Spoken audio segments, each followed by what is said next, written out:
This Saturday, WWE will be hosting Vengeance Day for the NXT brand in Washington, D.C. at the CareFest Arena. And if you're in the U.S., it will be streaming live on Peacock. If you're in international outside of the U.S., it will be streaming on Netflix. All right? And I have to say, this is pretty interesting card. All right, let's start off with my least favorite match that I'm looking forward to, and that's Trick Williams versus Eddy Thorpe in a strap match. I think this is just plain filler along with the main event. They're just biding time for Trick Williams and Femi to eventually have their main event match at Stand and Deliver for the NXT World title. And I think without a shadow of a doubt that Trick Williams is going to beat Eddy Thorpe in a strap match. And this is just, again, filler and just padding out time before Trick Williams can have his inevitable one-on-one match with Femi. Moving on, Nathan Frazier and Axiom, also known as Fraxiom, is the defending NXT Tag Team Champions going against Josh Briggs and Yoshiki Inamura. And yes, this will be Yoshiki's first PLE in NXT. He is from Pro Wrestling Noah, and after seeing how he performed this past NXT on Tuesday, I would say he's pretty decent for a big man, small little big man. Is that what you call it? But he kind of reminds me of Tomohiro Ishii, and he's kind of have like a short, stocky build, and he's kind of have a little bit of a sumo wrestling style powerhouse, but I could see, like, with the working with Axiom and Frazier, who's been, in my mind, the best active WWE wrestlers, maybe the best active wrestling champions of all time. They've defended those belts on a consistent basis, and they've had nothing but banger matches, so they're going to make Yoshiki look good in his first PLE. And, yes, Josh Briggs. They've been kind of sleeping on Josh Briggs, because remember last year he had a banger of a match with Dijak and Femi for the North American title in Stand and Deliver last year. And like he's kind of like quietly faded out in NXT, and I know they sent him to Japan, but now he's coming back, and I kind of hope this match kind of like puts him in a nice spotlight moving forward. And yes, even though I think it will be a nice showcase of Josh Briggs and Yoshiki thanks to Fraxiom, at the end of the day, I do not think Josh Briggs and Yoshiki will be the ones to dethrone the long-reigning NXT Tag Champions, and that Nathan Frazier and Axiom will retain once again. But I think this will be the sleeper match of the night, in my opinion. Moving on, Javon Evans versus Ethan Page. Okay, this is over Ethan Page breaking Javon Evans' jaw.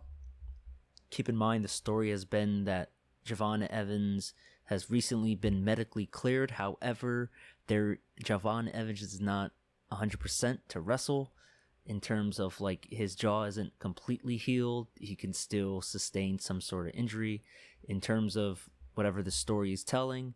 So it based off of that, and how even Ava was trying to warn Javon and tell him to think it over, but he signed a waiver immediately. And yeah, I do feel like Ethan Page is going to come out as the victor.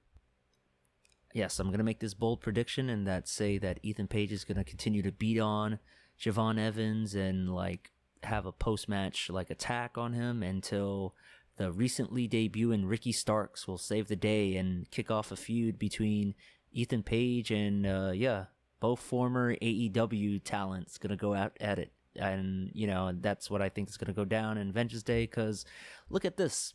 What a coincidence that on this Saturday of Vengeance Day is also the Australia show for AEW. So, I know how Shawn Michaels and Triple H likes to be petty towards Tony Khan. And yes, if they want to really stick it to Tony Khan, I would have Ricky Starks show up at this Vengeance Day show and get all the Twitter, social media following, talk about Ricky Starks, all the social media in the wrestling community, all the TikTokers, all the Twitter, X, Facebook, Instagram people, you get them all talking about Ricky Starks. You have them show up on Vengeance Day and take some of the AEW audience that probably is going to follow suit with them. So moving on, The NXT Women's North American Championship, Fallon Henley will be defending her title against Stephanie Vaquer. I think this will be the time for Stephanie to finally win her first title in NXT and WWE overall. And yes, I wasn't too impressed with Fallon Henley as NXT North American Women's Championship. I think she's held it for long enough. The Fatal Influence faction is not my favorite. It just feels like a poor man's ripoff of Toxic Attraction. If you know, you know. But yeah, I think this is Stephanie's time, and it's time to move forward with the NXT Women's title or NXT North American Women's Championship and get Stephanie like rolling with all these different contenders. Have her wrestle Lola Vice, have her wrestle Kalani Jordan, have her wrestle Sol Ruka, even Zarya if they get the chance, because it's time to get the ball rolling. It's time to get things moving and actually like do something with the women's North American title, because I feel like it's lost its muster ever since Fallon Henley's won that title. So yes, I'm truly going with Stephanie Vaquer on this one. No doubt, no contest, but and no dispute. So next, we have a fatal four-way for the NXT Women's Championship, where the champion Julia will be defending against Bayley, Roxanne Perez, and Cora Jade. This one's a no-brainer because this is Julia's first title defense as NXT Women's Champion. And yes, Bayley and Roxanne have been on a feud going back into the lead into this year's Royal Rumble. And I feel like this might lead into Roxanne Perez and Bayley having a match at either WrestleMania or Stand and Deliver.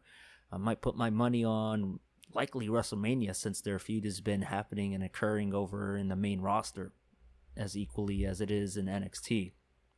So that's something there. As far as Cora Jade is concerned, I know she's been making some appearances in TNA, but maybe this is just an opportunity for her, like she won't be pinned, and that maybe in the next pay-per-view, maybe in Stand and Deliver, we'll have Julia defending her world title against Cora Jade. But all in all, yeah, it's an obvious choice here that Julia will be retaining her title.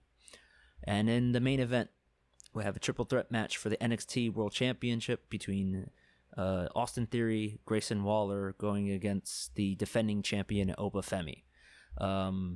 Yeah, this is easily a put-together match. Easily a filler match, like I said, with the Trick Williams and Eddy Thorpe match before.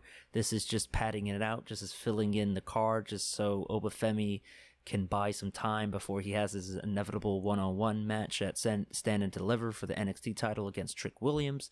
And yes, I think the main story going into it, that this is likely going to be the blow-off between Austin Theory and Grayson Waller breaking up with A-Town Down Under, or at least this will be the crucial climatic point, the turning point right here, because you already know in these triple threat matches, when there's a tag team involved, that the tag team in these triple threat matches usually like turn on each other after a certain period of time in the match.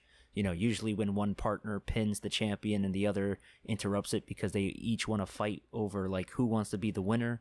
This is obviously going to happen. Same story, old shit, formulaic, old as time. Austin Theory and Grayson Waller are going to turn on each other, especially during this match. And yes, Oba Femi will easily retain the NXT Championship. NXT Vengeance Days looking to be an interesting, decent card. However, there's going to be some evidently more predictable, victories here and there. What this is all leading to. And moving forward, I will now turn my attention to the big buzz, as I early stated after my prediction for the Ethan Page match, that Ricky Starks made his debut in this past Tuesday's NXT. He made a surprise appearance, and I am glad to see that Ricky Starks has finally showed his face after being held hostage by Tony Khan and his contract in AEW, and I am highly excited to see Ricky Starks in NXT. This is a good starting place for him, and I think he will add a lot of sports entertainment value. He would add a lot of wrestling ability to the NXT brand, and he is definitely made for the WWE, style. He is made for this. This is the moment.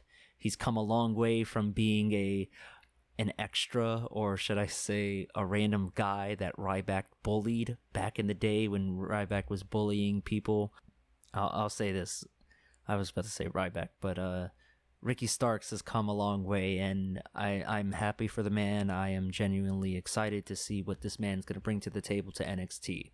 I mean, there are so many matches that he can have with Tony D'Angelo, with Ridge Holland, with Lexis King, with Ethan Page, with Trick Williams, Oba Femi, you name it. The list is there. He has got a roster for him to go against, and I look forward to seeing what this man can do in the NXT brand. So, as far as AEW and their Australia show, I don't want to be tribalistic here, but I'll be watching both shows, but at the same time, it's kind of like my intrigue because of, especially with Ricky Starks' debut in NXT, I'm hoping that he does something on Vengeance Day, but I'll keep an eye out for the NXT Australia. I said NXT, but I'll be keeping an eye out for the AEW Australia show because I enjoy wrestling, and I have love and I have respect for both shows, and as a wrestling fan, I hope they both put out a good showing.